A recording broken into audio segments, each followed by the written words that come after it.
Lukhanyo, thank you very much for standing by and speaking to us immediately after those results are announced. Is it clear now that Oscar Mabuyane comes back as the chairperson of the ANC in the Eastern Cape? Is it clear what's going to happen in December, or we still have a lot of time in terms of what would be interesting in December? Afternoon, Maseko. A clean sweep for the Oscar Mabuyane faction. The margins are quite wide as well, wider than what we expected as political pundits. About 150 vote difference between himself and Matikizela. So quite a resounding victory for the Mabuyane faction. And they took all of the positions from chairperson, deputy, right down to treasurer position. So very clear and very secure for Cyril Ramaphosa at a national level. Now the question then is, because they have not dealt with it at a provincial level, who do they then support to go into the slate with Cyril Ramaphosa? And I think from what we've seen over the weekend, the Mabuyane slate might not be too happy with the acting Secretary General of the ANC, Mr. Paul Mashatile. So we'll see if they will throw their weight behind him in December, or will they remember what he did to them this weekend and make him pay for it? Especially when you look at those regions that weren't allowed to vote. That was the decision taken by Paul, wasn't it?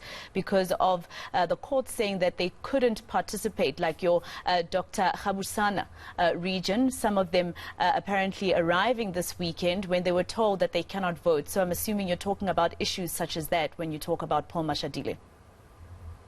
Yes, definitely that. But also behind the scenes, there's been a lot of undercurrents wherein Paul Mashatile was seen to be carrying favor with the Matikizela slate, and some of the decisions that he's been making have gone against the current PTT that is led by Oscar Mabuyane. So those issues, we saw that he was said to be partisan in favor of the Matikizela slate, and that's the complaint that apparently was being, proffered by Oscar Mabuyane when he complained that national leaders are abusing their positions in an effort to influence the outcome of the provincial conference this weekend. And that leader, national leader, is said to be Paul Mashatile, and we've seen some of the decisions that he's made have actually protected the Matikizela slate.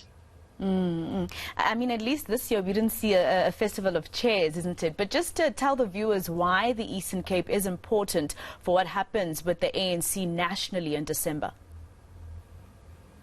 It appears that the Eastern Cape has regained its status as the second biggest province in the ANC. So for anyone to put together any slate that has a possibility of winning national conference, one of the building blocks will have to be the Eastern Cape. If you don't have the Eastern Cape or KZN, your slate doesn't stand a chance of winning the national conference. So the core aspect and the engine behind any campaign has to be one of these two provinces. And we know Cyril Ramaphosa does not have KZN at all. He doesn't enjoy any support there. So if he wishes to mount a re-election campaign, the Eastern Cape will be core to that campaign. And he has to, by any means necessary, make sure that he gets this province. And it appears he has done so when his ally and confidant, Oscar Mabuyane, has been re-elected by such comfortable margins. Let's talk about Andile Lungisa, saying that he might take the matter to court, when it comes to the fact that they were putting up their hands yesterday, and he says they were not even recognized, the credentials being checked, etc. Those were one of the reasons why we saw such a delay. But he, basically the margin between himself and Zolile Williams was huge, and he's been threatening to take the matter on review, etc. But this is not new when it comes to the ANC, right? The fact that their internal battles usually play out in court. Yes, it's not new. Andile Lungisa, again in 2017, was part of the faction, the losing faction, that took the matter to court, and they lost that court battle. They also litigated on that matter internally within the ANC right up to the NEC, and that never went anywhere. So even his challenge now would be taken with a pinch of salt. Even if they were to, challenge this matter in court, the chances that they will win are very slim. But Andile Lungisa, interestingly enough, had the highest votes from his particular faction. So people from the Oscar Mabuyane faction, about 11 or so, also decided to vote for Andile Lungisa when they didn't vote for Matikizela. And also he has the highest vote of all the people from his slate that he was standing with. So that's an interesting dynamic to say that he has crossed over appeal Andile Lungisa between his faction and the Oscar Mabuyane faction. So his chances of making it into the PEC are also quite large. He's accepted his nomination to serve as an additional member of the PEC, and I think he'll be able to make it in. But quite an interesting aspect that he has this crossover appeal, Andile Lungisa, and is the most popular person in his slate. I don't know how they would have fared had they put him as the face of that campaign instead of Matikizela. What was also interesting is some of what the analysts were saying about the possible comeback of the former health minister, Zweli Mkhize, if things went the Matikizela way in the Eastern Cape. Can you tell us more about that particular part? Does this mean his hopes in December when it comes to the Eastern Cape are completely over? Or could we be surprised? I mean, this is the ANC. Yes. Look, there's been murmurs and whispers that the former health minister, Dr. Mkhize, might enjoy some support within the Matikizela faction. He certainly doesn't enjoy that support from Matikizela himself, because Matikizela has come out firmly in support of the current president, Cyril Ramaphosa. But the other members of his faction, Matikizela, you could call them being those from the RET persuasion. So your Andile Lungisas of this world, Terence Ndutu.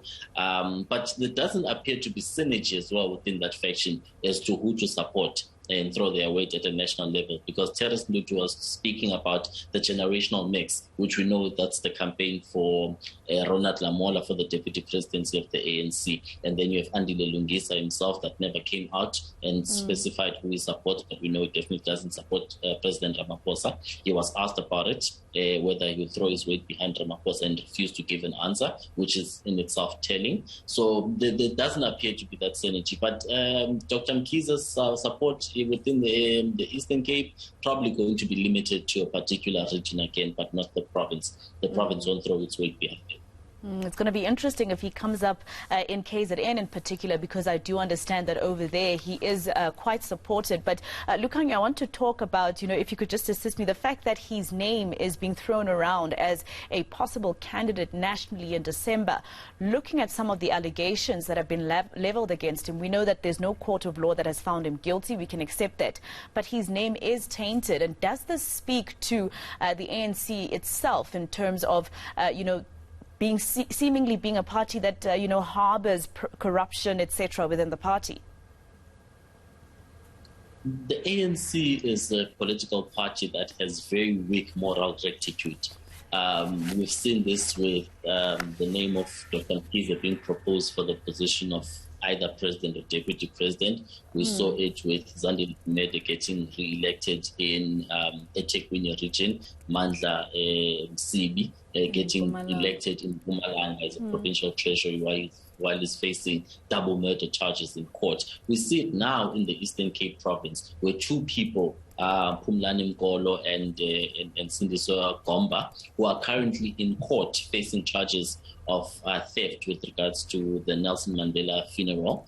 And those people met the thresholds to be elected into the PEC. That's today. So the ANC doesn't seem to have, very strong moral rectitude and the ability to have a moral compass that is able to guide their decisions. Some of the decisions from the ANC are not ethically based, but they're based on factionalism and which faction is able to carry what, mandate on that particular day. So some people probably don't care that Dr. Mkhize is charged, as long as it's part of their faction and is able to bring numbers to their faction. All right, Lukhanyo, thank you very much for speaking to us here on All Angles. Political analyst Lukhanyo Vangqa giving us his insights there. What you can take from that is that he's saying with the outcome of the elective conference in the Eastern Cape, it seems in December, the current president of the ANC, Cyril Ramaphosa, will be supported by that particular province.